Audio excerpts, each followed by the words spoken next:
जय माता दी दोस्तों। वर्ल्ड बेस्ट मैजिक में आपका हार्दिक स्वागत है।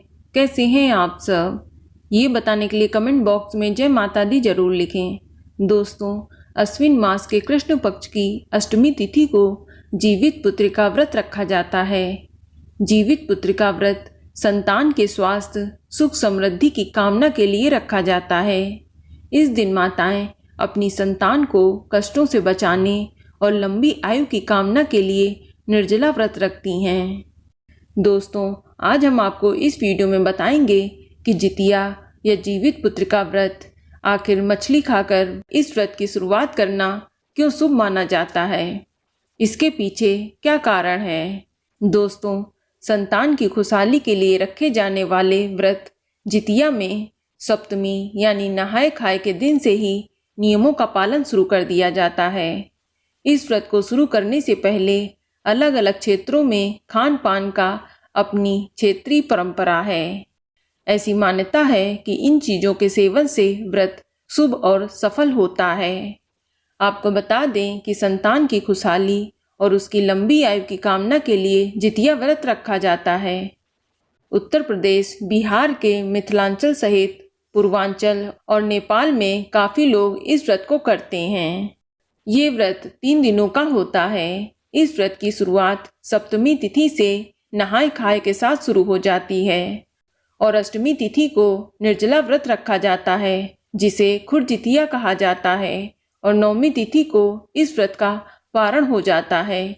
इसी के साथ जितिया व्रत की समाप्ति हो जाती है। दोस्तों, इस व्रत को शुरू करने को लेकर अलग अलग क्षेत्रों में खान पान की अपनी अलग अलग परंपरा है।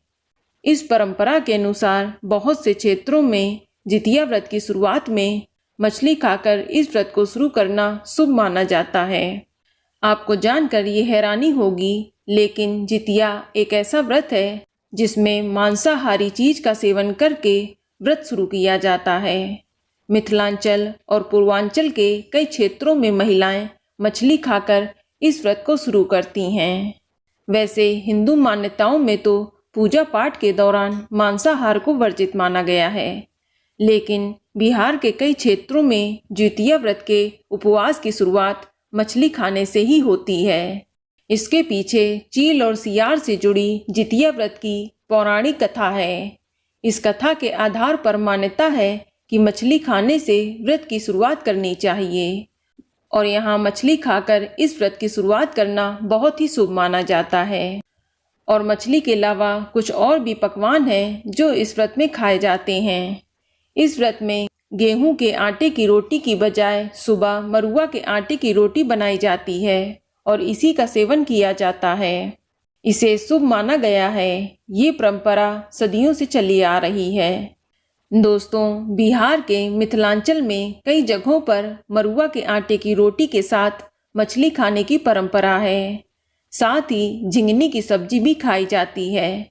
जो महिलाएं शाकाहारी हैं, वह मरुआ की रोटी के साथ झिंगनी की सब्जी खाकर अपने व्रत की शुरुआत करती हैं। इसके अलावा नोनी का साग खाना भी शुभ माना जाता है।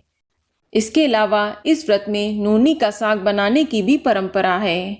इसमें कैल्शियम और आयरन प्रचुर मात्रा में होता है।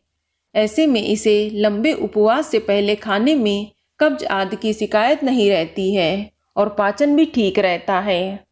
दोस्तों, इस मौके पर उपवास के बाद बिहार के कई जगहों पर ठेकुआ और आलू या अन्य सब्जियों के पकौड़े भी बनाकर खाए जाते हैं।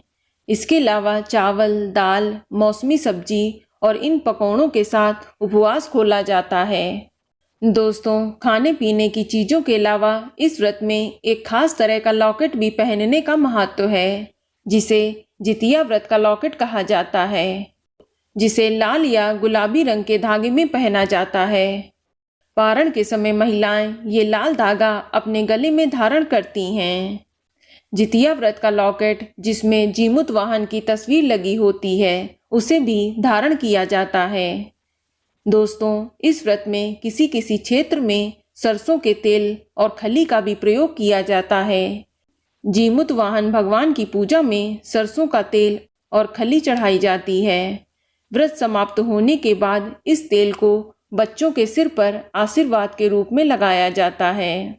तो दोस्तों, ये जानकारी आपको अच्छी लगी तो कमेंट में जय माता दी जरूर लिखें।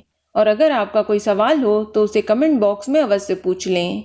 और इस वीडियो को लाइक करें, शेयर करें और साथ ही साथ चैनल को सब्सक्राइब करें। धन्यवाद।